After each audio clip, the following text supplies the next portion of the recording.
The car was already burning when she ran toward it. Flames crawled up the sides like something alive, angry, hungry. Smoke punched into the afternoon sky, thick and black, cutting through the clean blue like a warning nobody wanted to see. The sound came next, a scream. High at first, sharp, then cracking, fading in and out like a radio losing signal. And in that moment, everything slowed down except her feet.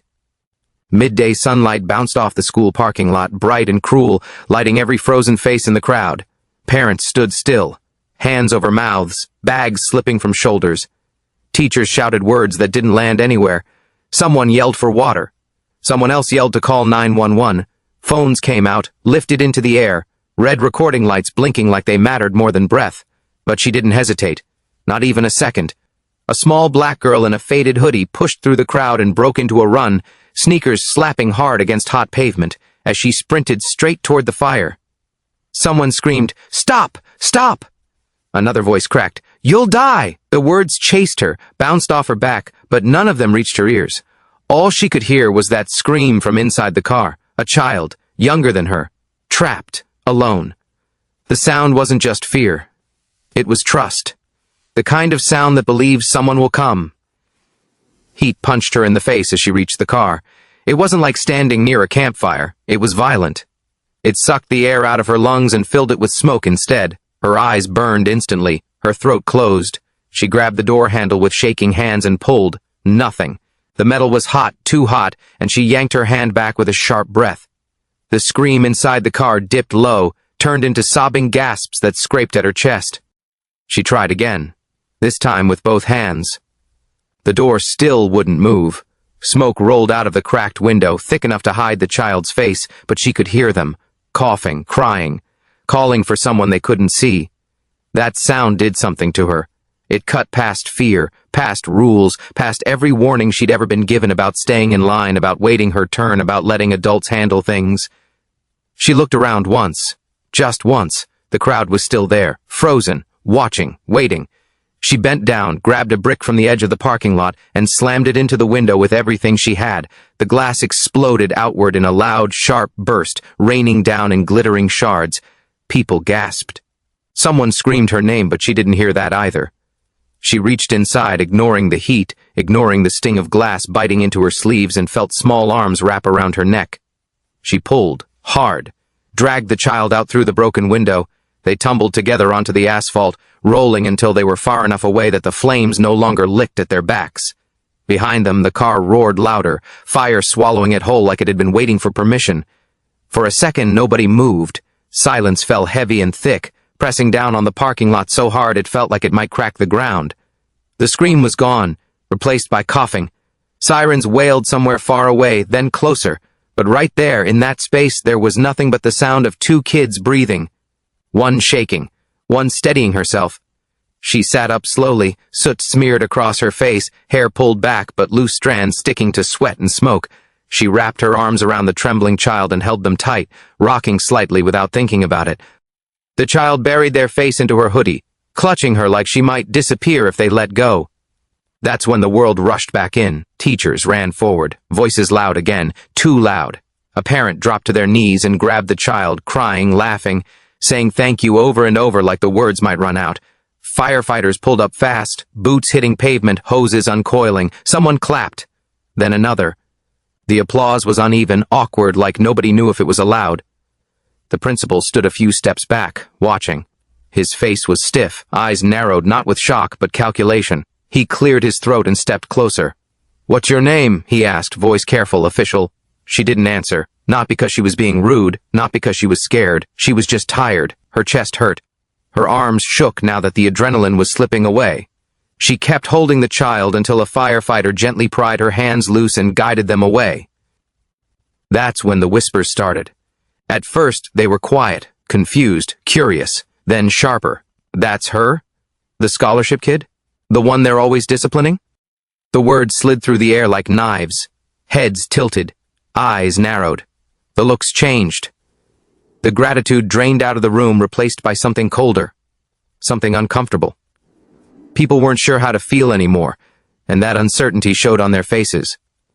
Because she wasn't supposed to be the hero. She was the girl they watched more closely than everyone else. The one teachers sighed about in meetings, the one whose name came up whenever there was a problem in the hallway, even if she wasn't there. The one security followed with their eyes just a second longer. The one who got warned instead of asked, punished instead of listened to. She had learned that early, learned how to walk with her shoulders back but her voice low, learned when to speak and when silence was safer, learned that being noticed usually meant being in trouble. So when the applause faded and the murmurs grew, she felt it. That familiar shift, that moment when people decide who you are before you open your mouth. The firefighters worked fast, spraying foam, blocking off the area. The burned car hissed and crackled as the flames died down, smoke still curling into the sky like it didn't want to leave. A police officer asked a few questions. Another teacher tried to usher her away, hand hovering near her shoulder but never quite touching. The principal forced a smile that didn't reach his eyes. "We'll talk about this later," he said, as if what she had done was unfinished business, as if saving a life was something that needed review. She looked up at him then. Her face was calm, too calm, the kind of calm that comes from being tired of explaining yourself to people who aren't really listening. Her eyes met his for a brief second. There was no fear there, no apology either. She nodded once. As the crowd slowly broke apart, parents pulling kids close, teachers herding students. Back inside, she stood alone near the edge of the lot. The sun was still bright, too bright for something like this. Birds still chirped. Somewhere, someone laughed, not realizing what had just happened. She brushed glass from her sleeve and looked at her hands. They were shaking now, just a little, the weight of it all finally pressing down on her chest. She took a deep breath and let it out slowly, the way her father had taught her when things felt like too much. Her father. She hadn't thought about him during the fire, not once. There hadn't been time. But now his voice slipped into her mind, steady and calm, telling her to trust her instincts, to act when others freeze, to do the right thing even when it's not the easy thing. A fire truck door slammed. A firefighter gave her a nod of respect as he passed. A small thing, but it mattered. She didn't know yet that someone had caught the whole thing on camera, that the footage was already spreading, shared in group chats and texts, sent to people who recognized more than just a brave kid in a hoodie. She didn't know that by the end of the day the same people whispering about her would be sitting straighter in their chairs, that the same principal who told her they'd talk later would be choosing his words very carefully. She didn't know that the story was about to flip, that the power in that parking lot was already shifting, even if it hadn't caught up to the faces around her yet. All she knew was that a child was alive, that the screaming had stopped, and that sometimes doing the right thing doesn't earn you praise right away. Sometimes it earns you suspicion. She turned and walked toward the school doors, smoke still hanging in the air behind her, unaware that the truth about who she was and who she came from was already on its way to meet them all. The praise didn't last long. By the next morning, it was gone like smoke after rain, leaving behind a cold that settled deep into the walls of the school. The hallway felt different when she walked in. Same lockers, same floors, same banners on the walls talking about courage and character. But the air felt thinner, quieter, like the building itself had decided to hold its breath around her. Whispers followed her steps, low, quick, not meant for her ears but never far enough away to miss. She felt them brush past her like shadows. When she stopped at her locker, they didn't stop, they just changed shape, became glances, long looks that slid away the moment she turned her head. She opened her locker slowly, hand steady, even though her chest felt tight. She could feel eyes on her back, measuring, rewriting. Teachers avoided her gaze. The same ones who had shouted her name in panic the day before now found reasons to look busy. Papers suddenly needed sorting, screens needed checking. One teacher smiled at her, but it was thin, nervous, like it was borrowed and didn't quite fit. Another cleared his throat when she walked by, as if her presence made the air uncomfortable. Second period hadn't even started when the announcement came over the loudspeaker. Her name, calm, formal, a request to report to the principal's office. The walk there felt longer than usual. Each step echoed. Her sneakers squeaked against the polished floor, loud in a way that made her aware of every movement. Students leaned out of classroom doors just enough to watch her pass. Some looked proud, some confused, some curious. A few looked relieved it wasn't them. The secretary didn't smile when she arrived, just pointed toward the closed door and told her to wait. The chair outside the office was cold when she sat down. She folded her hands in her lap and stared at the framed photos on the wall. Smiling graduates, awards, a slogan about leadership. None of it looked real anymore. When the door finally opened, the principal didn't invite her in with warmth. He gestured, quick and clipped. Inside, the room felt smaller than she remembered. 2 other adults were there. One she recognized, one she didn't. Their faces were serious. No one said thank you. No one asked how she was feeling. They said they needed to review the incident. The word incident landed heavy. It didn't sound like bravery. It didn't sound like saving a life. It sounded like a problem that needed fixing.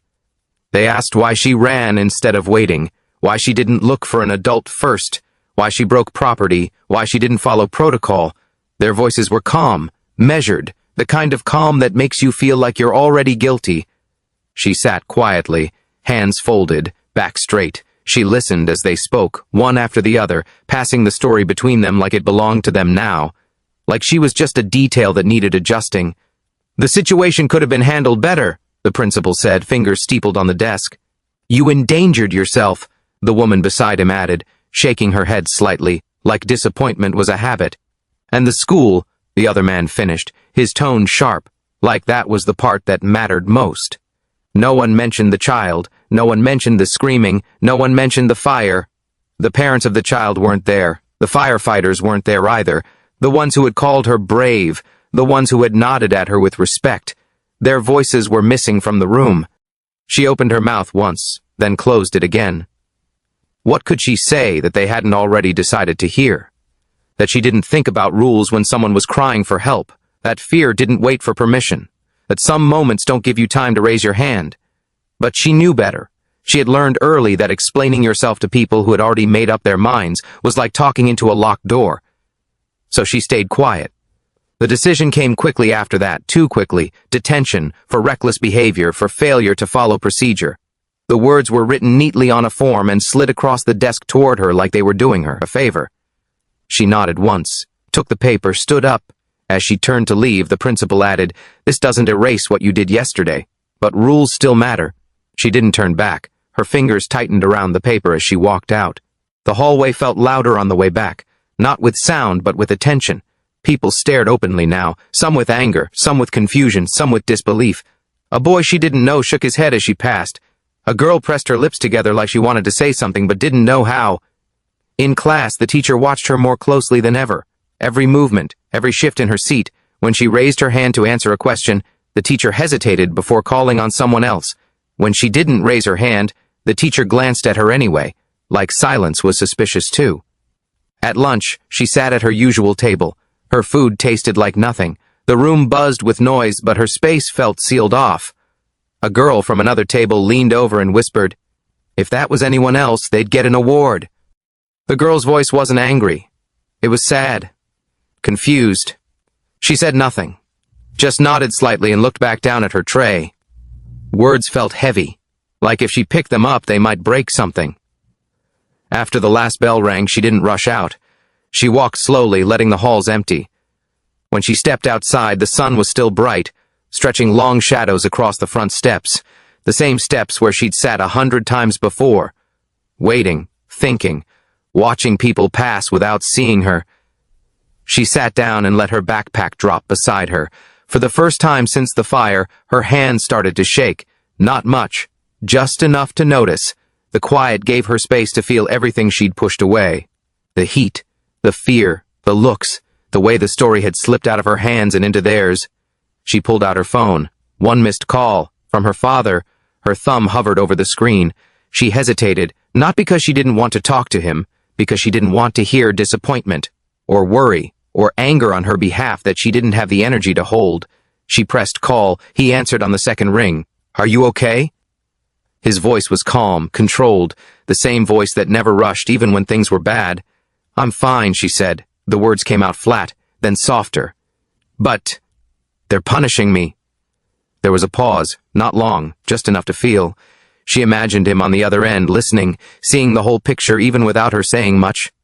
"Did you save that child?" he asked. "Yes." Another pause, this one steadier, warmer. "Then you did exactly right."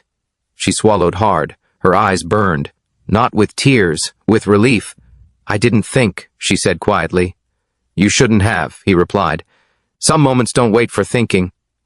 She waited for anger, for frustration, for him to tell her the world wasn't fair. None of it came. I saw the footage, he said. Her heart skipped. You did? Yes. She pictured his face then, the way his eyes narrowed when he focused, the way his jaw set when something mattered. They don't understand, she said. It wasn't a complaint, just a fact. They will, he answered. Simple, certain. She wanted to ask how, wanted to know what he meant. But the words didn't come. Part of her didn't want hope yet. Hope had a way of making disappointment sharper. I'll see you tonight, he said. Hold your head up. She ended the call and stared out at the empty parking lot. The black marks where the car had burned were still there, dark, ugly, a reminder no one could erase yet.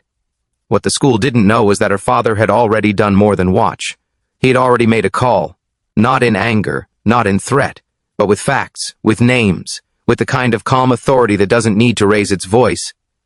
They didn't know that the story they thought they controlled was already slipping away from them, that the rules they hid behind were about to be held up to the light, that the quiet punishment they handed out so easily was about to echo louder than they expected. She stood up from the steps as the sun dipped lower, casting long shadows across the ground. Tomorrow she would serve her detention. Tomorrow the whispers would continue. Tomorrow the cold looks would still be there. For now. Because somewhere else, beyond the walls of that school, the balance of power was already shifting, and the silence they wrapped around her courage was about to break. The emergency assembly was called just after noon, and the timing alone made everyone uneasy. Lunch trays were barely cleared. Conversations were cut short mid-sentence. Teachers stood in doorways longer than usual, their faces tight, their voices clipped as they guided students toward the auditorium. Something was coming. Everyone felt it. The kind of feeling that crawls up your spine before the truth lands. The auditorium filled slowly at first, then all at once. Rows of students slid into seats, whispering, craning their necks, trying to read the room before the room spoke back. Sunlight poured through the tall windows on the side walls, bright and honest, cutting clean lines across the floor and stage. Dust floated in the beams, drifting quietly, like it didn't know what kind of moment it was about to witness. Teachers stood stiff along the walls instead of sitting. Their arms were crossed, their faces were guarded. The principal hovered near the front row, adjusting his tie more times than necessary. His eyes kept darting toward the stage, then away, like he already regretted something he couldn't take back. On the stage sat a man no one recognized. He didn't fidget. He didn't check his phone. He sat straight-backed in a tailored suit that didn't scream for attention but demanded it anyway. Calm, still, watching everything. His presence alone quieted parts of the room without him saying a word. She sat halfway back, hands folded in her lap, heart steady but heavy. She hadn't been told why there was an assembly. No one had said her name. But something in her chest told her this wasn't random. The looks she'd gotten all morning, the way teachers suddenly avoided her eyes, the way the principal's voice cracked over the announcement. She knew. Not the details, just the direction. The man on stage stood. The room quieted instantly. Not because someone asked for silence, because something about the way he moved demanded it. He walked to the podium without rushing, without hesitation. He looked out at the crowd, not scanning, not searching, just seeing. "My name is," he said. The name hit the room like a dropped glass. Gasps rippled through the auditorium. Not loud, sharp, controlled. Teachers stiffened. A few students turned to look at each other, eyes wide. Some had heard the name before, in documentaries, in news clips, in textbooks that talked about safety codes and disasters that never happened because someone had stopped them in time. He wasn't just a parent.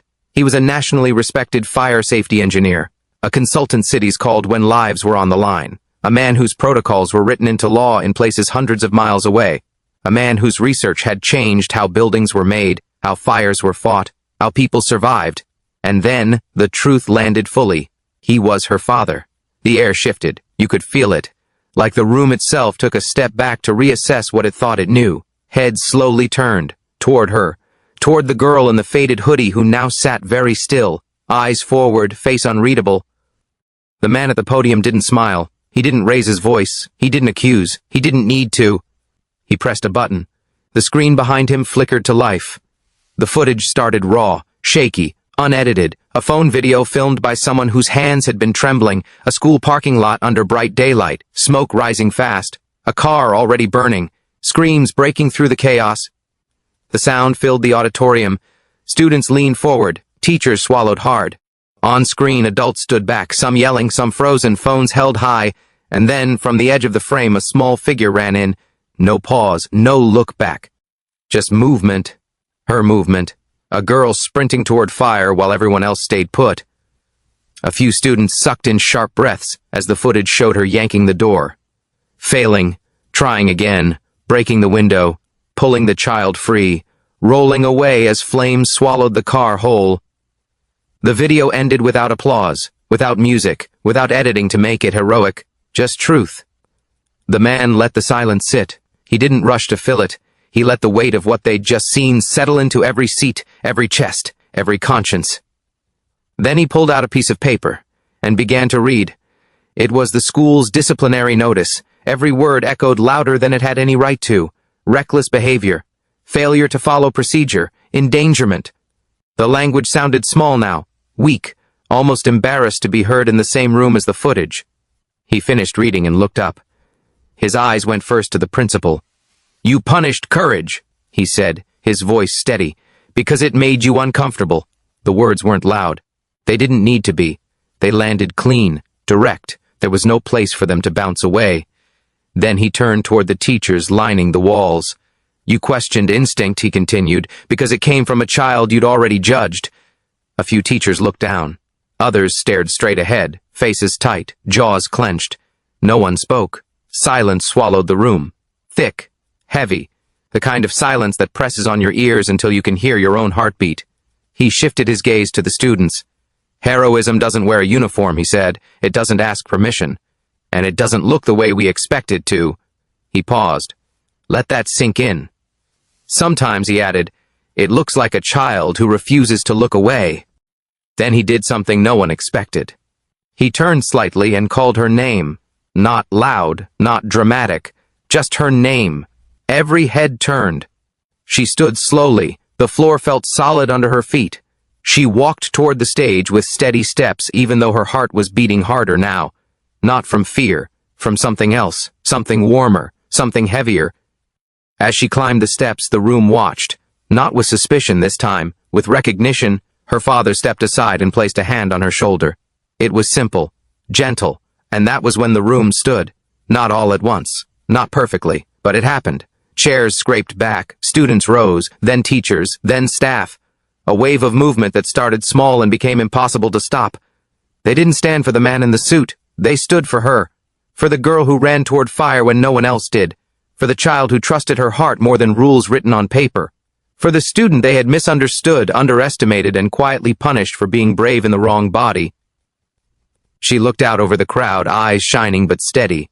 She didn't smile. She didn't wave. She just stood there, letting the moment exist without shrinking from it. In that moment, something irreversible happened. The school saw itself. Not the banners, not the slogans, not the speeches about character and leadership. The truth. They hadn't failed a student. They had failed their own values. The assembly ended quietly. No bell rang. No one rushed out. People filed past her differently now, slower, softer, like they were afraid to miss something important again. The principal stood frozen near the stage, his face pale, his authority suddenly thin. The rules he'd hidden behind felt smaller now, fragile. Her father leaned down and whispered something only she could hear. She nodded once, as they walked off the stage. Together, the sunlight from the windows followed them, bright and unashamed. The story had changed, but the consequences were just beginning, and everyone in that room knew it. The detention was erased quietly, almost like it had never existed. No announcement, no ceremony, just a slip of paper pulled from a file, a line crossed out, a consequence undone. In its place came something heavier, a public apology, spoken slowly, carefully, in front of people who now knew better, words that couldn't undo the past but tried to face it. The principal stood at the front of the school a few days later, voice steady but eyes uneasy, and admitted that mistakes had been made. Not paperwork mistakes, judgment mistakes. He said the school failed to respond with fairness, failed to recognize courage when it didn't come wrapped in comfort. His apology wasn't loud, it wasn't dramatic, but it echoed longer than detention ever could. Changes followed fast, faster than anyone expected. New safety protocols were installed around the parking lot, written by her father's team. The same standards used in cities where lives depended on getting it right. Teachers sat through long training sessions on emergency response and bias. Some defensive at first, some quiet, some finally listening in ways they hadn't before. A plaque was placed near the parking lot, metal catching the sunlight, honoring bravery without naming who it was for. Everyone knew anyway. But the real change didn't live on plaques or paperwork. It lived in the pauses. Teachers paused before speaking now, before assuming, before correcting. They asked questions instead of giving warnings. They listened longer than they used to, not perfectly, but differently. Students noticed it first. The way voices softened, the way eyes met instead of sliding past. Students watched her differently too, not like a story, not like a rumor, like a person. When she walked down the hallway, people stepped aside without being asked, not out of fear, out of respect. The space around her changed, the air shifted. She noticed it most in the small moments. A classmate saving her a seat, a teacher asking for her opinion and waiting for the answer, a nod from someone who used to look away. Nothing loud, nothing dramatic, just acknowledgement. She still walked quietly, still kept her shoulders back and her voice calm, but she no longer felt like she had to make herself smaller to fit the room. One afternoon, near the end of the day, the principal stopped her in the hallway. No office, no desk between them. Just the two of them standing under flickering fluorescent lights while students passed by. "I'm sorry," he said. "No paperwork, no excuses. Just that. I should have seen you sooner." She looked at him for a moment. Really looked. He wasn't powerful right then. He wasn't in charge. He was just a man standing in front of a child he'd misjudged. She nodded once. "You saw me when it mattered." He swallowed, stepped aside to let her pass. At home, the light felt warmer, softer. Daylight streamed through, windows catching dust in the air, turning it into something almost beautiful. She sat at the kitchen table with her father, the quiet between them comfortable in a way only shared understanding can make it. "You didn't tell them who you were," she said after a moment. "Not accusing, just curious." He smiled, small and proud. "You didn't need me to—" She thought about that, about how he could have stepped in sooner, how he could have used his name like a shield, how he waited instead, trusted her, trusted the truth to stand on its own. That was the lesson the story left behind. That dignity doesn't announce itself, that courage doesn't always look loud or polished, that sometimes it looks like a kid in a faded hoodie making a choice no one trained them for. Power, she learned, isn't about titles or offices or whose name people recognize. It's about what you do when someone else is in danger, when there's smoke in the air and fear in the room and no time to ask permission. Fire reveals truth. It strips away excuses, burns through assumptions, leaves behind only what's real. It shows who runs away and who runs toward it. And sometimes the bravest person in the room is the one no one was watching, until it was too late to look away.